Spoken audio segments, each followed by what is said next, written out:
Good evening, ladies and germs. I'm sure you guys have had situations where you've accidentally lost access to a piece of equipment, like a radio up in a tower. This is where SSH is extremely handy. So, I mean, like, let's just say that you installed a access point or whatever, or a backhaul, and you forgot to put the gateway IP in, or something along those lines. Well, as long as you have access to it, and it does have an IP address on it, it's not the end of the world. And I'm going to show you how to get access to it. It's not that difficult. I'm playing with things. Do you like my my evil, hideous red light? No, it's not spooky time yet. I love Halloween. Hail Santa and his jolly boots of doom. All right, so first of all, we need to find the device. So this is where the torch feature comes in very, very handy. I know that it's plugged into Ethernet 3 because I plugged it into Ethernet 3. And if you guys don't know what's on your interfaces, well, that's not great. But I digress. That's something else we can deal with. So anyway, let's torch this bitch. All right, so I don't need this. I don't need this. I need the source address only. So let's do this. I'm going to set it for 60 seconds. We retain some stuff and hit start. One of these IPs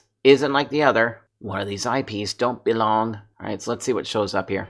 Ah, there it is right there. All right, so look, 192.168.1.40. So we found it. Let's see if we can ping it just to be sure. Yeah, clearly I staged this, okay? You know that. I'm making a video to teach you guys stuff. But here's another really handy tool. Under Tools, we can do an IP scan, and we can search for 192.168.1.0/24 and scan that range, and I'm going to lock it to a specific interface. Let's see what happens.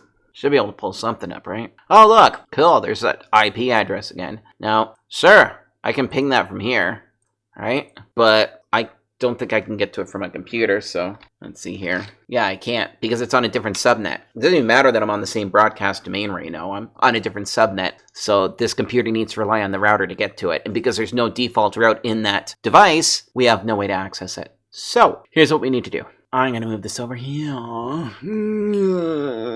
All right, let's see. So here we get to come to another really cool feature about these guys. So I'm just going to leave this up over here because we've got our IP address, okay? So we know what the IP is, but watch this. I'm going to go to Telnet, SSH, and we know that it's UBNT because that's the usual default. Let's punch in the IP address. Cool.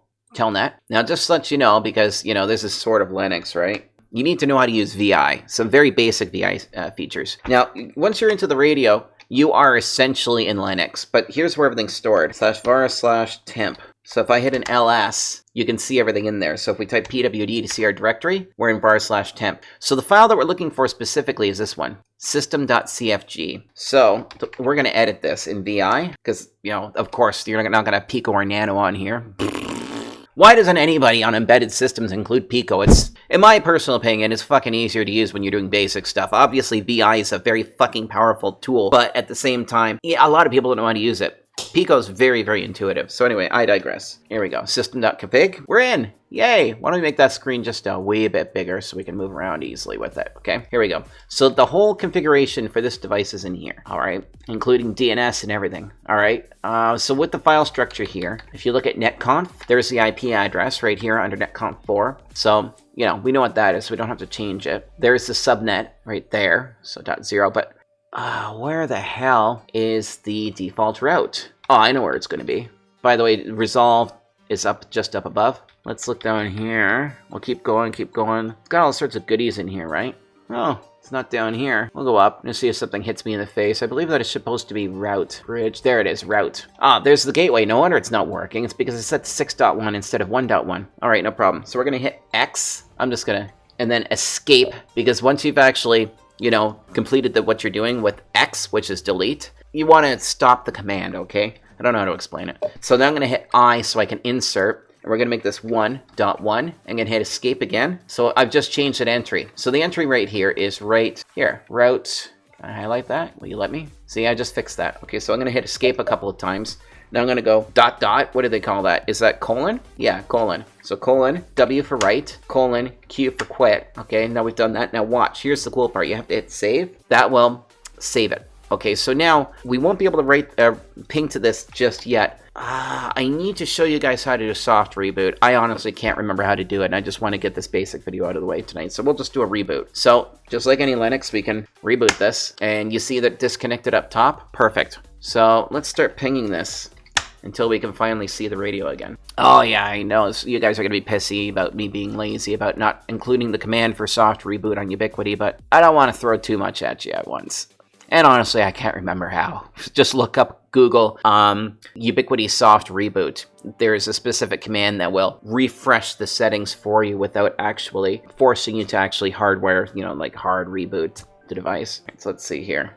Got it back yet? Not yet. Still waiting for it to come up. How long do you take to reboot? Moments later. There it is. It's back up. All right, so now that we can ping it from this computer, that means I can get access to it. So let me bring up a web browser. Boopity boop.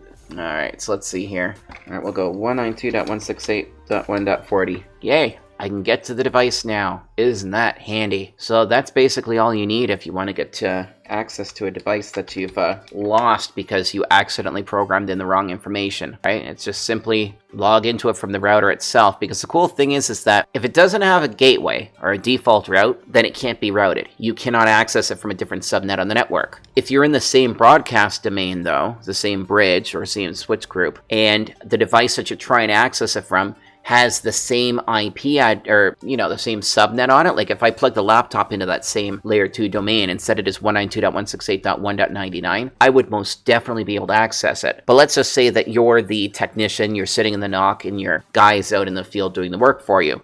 Well, you've got one device here that's in the same layer 2 broadcast domain as that radio or device, whatever, right? And you can put the IP address on the interface and you can access that device. So if for whatever reason they can't reset it back to factory default, or you don't want them to because, it's already been heavily configured and you don't want to actually, dump the config, then yeah, you can just program a new IP onto the interface here, and you can use the tools, telnet, the SSH function that's built into the router to directly access the device. And that doesn't just work with Ubiquiti. You can do that with Cambium, you can do that with Nutanix, you can do that with so many different vendors, Cisco, Aviat, Ciclu, Ceragon. You can't do it with Mimosa. I don't know why. I mean, Mimosa is just terrible, in my opinion, but there you go. So I just showed you guys how to access a radio that you've lost access to and getting it back online. All right. So anyway, thanks a lot, guys. I hope that was helpful.